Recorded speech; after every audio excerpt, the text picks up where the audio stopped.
Hello friends, આજે આપણે બનાવશું સમોસા।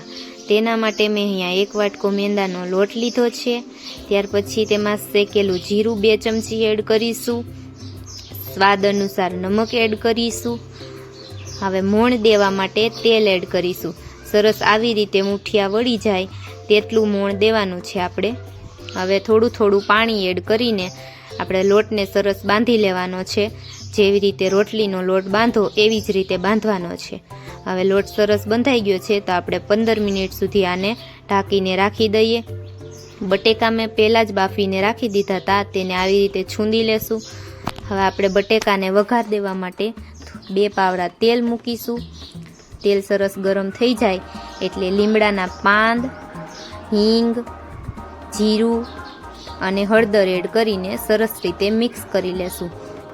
હવે આ બધું મિક્સ થઈ જાય ત્યાર પછી આપણે તેમાં બાફેલા વટાણા એડ કરીશું। લીલા વટાણા મને મળ્યા નહોતા એટલે મેં બાફેલા વટાણા એડ કર્યા છે। સૂકેલા ઘરમાં સ્ટોર કરેલા પડ્યા હતા। હવે આપણે ટમેટા એડ કરીશું। ટમેટા જો કે કોઈ યુઝ કરતું નથી પણ મને વધારે ભાવે છે એટલે મેં યુઝ કર્યા છે। હવે 1 ચમચી મરચું પાવડર નાખશું।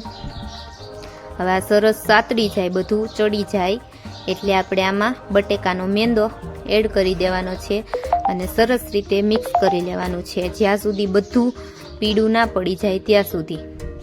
હવે મિક્સ થઈ જાય એટલે આપણે સરસ લીલા ધાણા આમાં એડ કરી દેશું। જો કે ધાણા તો બધાને ભાવતા જ હોય છે, ન ભાવતી હોય તો અલગ વાત છે। હવે આપણે પહેલાં લોટ બાંધ્યો તો તેને આવી રીતે રોટલી બનાવી લેશું। રોટલીને એકદમ ગોળ નથી બનાવવાની, લંબગોળ બનાવવાની છે અને વચ્ચેથી કટ કરી લેવાનું છે અને આવી રીતે સમોસું વાળવાનું છે। પહેલાં જ્યાંથી તમે જે ચીપકાવતા હોય ત્યાં વધારે વજન દઈ દેવાનો એટલે ઉખડે નહીં। તળો ત્યારે અલગ પડી જાય સમોસું અને વજન દઈ દો એટલે આ ઉખડશે નહીં। અને તમારે લોટવાળી આંગળી કરીને ચીપકાવવું હોય તો પણ ચાલે, પાણી અને લોટવાળી આંગળીથી ચીપકાઈ દેવાનું। હવે આપણે સરસ સમોસા વળી ગયા છે। હવે આને તળવા માટે આપણે તેલ ગરમ મૂકીશું।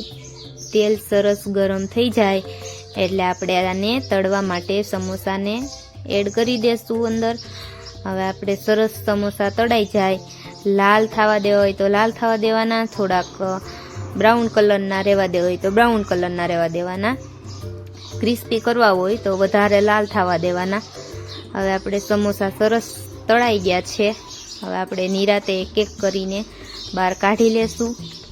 બહુ જ સરસ થાય છે, ઘરે કોઈક દિવસ ટ્રાય કરજો। બહાર કરતાં ઘરના સમોસા વધારે ભાવશે તમને। વિડીયો ગમ્યો હોય તો બધાને શેર કરજો, લાઈક કરજો અને મારી ચેનલને સબસ્ક્રાઈબ કરજો।